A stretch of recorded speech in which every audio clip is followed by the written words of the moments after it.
The world of work is changing. There are now more ways than ever to make a living, mostly thanks to the internet. In New Money, we take a look inside these new digital industries and speak to some of the people who have turned them into a full-time job. Bella Hadid ended up buying so much stuff from me. In this episode, I meet the person behind an online vintage fashion label.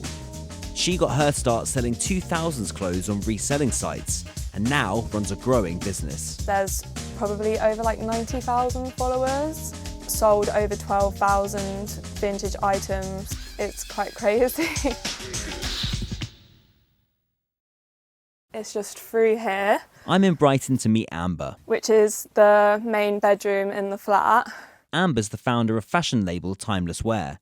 They sell thousands of items of vintage clothes every year. I'll just get out this piece because I really, really like it. All run from a spare room in her flat.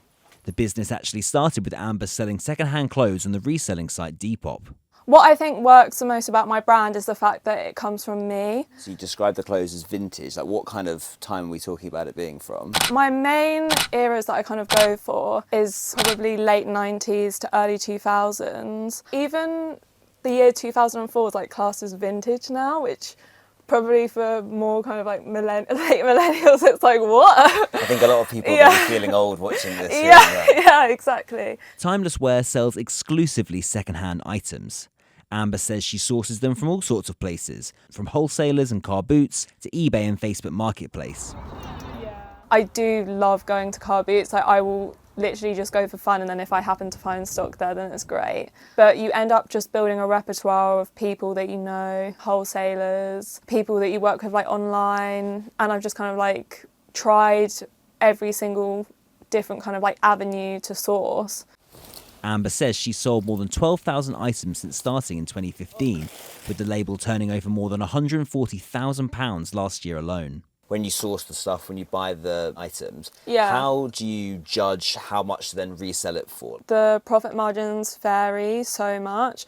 Some pieces it can be maybe 5 times more than what I bought it for, and then other times you wouldn't even get half, 50% profit or something. Sometimes people get a bit of a rap for upselling things for extortionate prices. If a particular item's really popular, sometimes people will charge it maybe 4 times what its original price would have been, back in the 2000s. So, I try not to do that. Amber also films all of her social content from the studio. Today she's showing off a range of leather utility belts that she bought from Facebook Marketplace. Social media is a big part of this business. Word has spread, and celebrities like Bella Hadid, Madison Beer and Pink Pantheress have all bought items from her. With Bella Hadid, it was literally just an anonymous account, and I didn't even know for months. And then I kind of just saw her wearing one of my tops, and I was like, that top, I sold that top to someone in the US. And then I did a bit of digging and looked at the bundle of items that were bought with that top, and it was all stuff that she was wearing. And then I looked back and realised it was actually her buying it. It was so crazy. This all started when Amber was at uni. Then the pandemic hit. For most people, it was a pretty bad time to start a small business.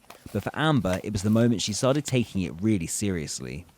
Her business was completely online, so being locked down gave her more time to buy the right items, resell them for a profit, and grow her community.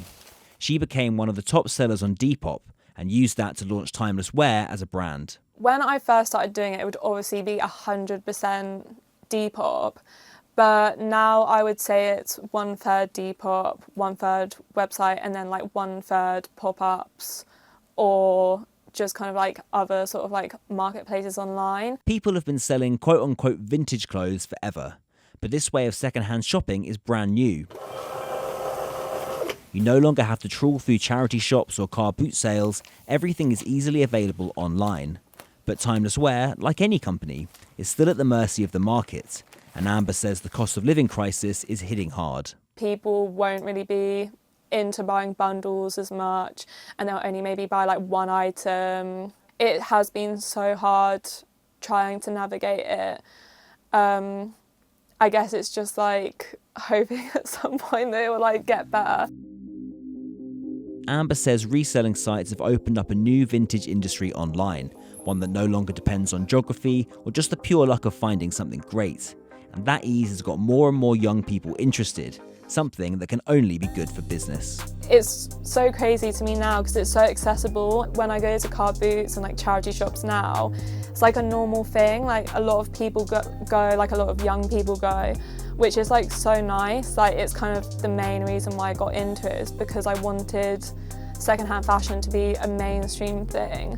And I think like because of things like Vinted and Depop, and then just in general like the shift on TikTok and like the communities that have been built, it is just like a lot more accessible now, which is so good.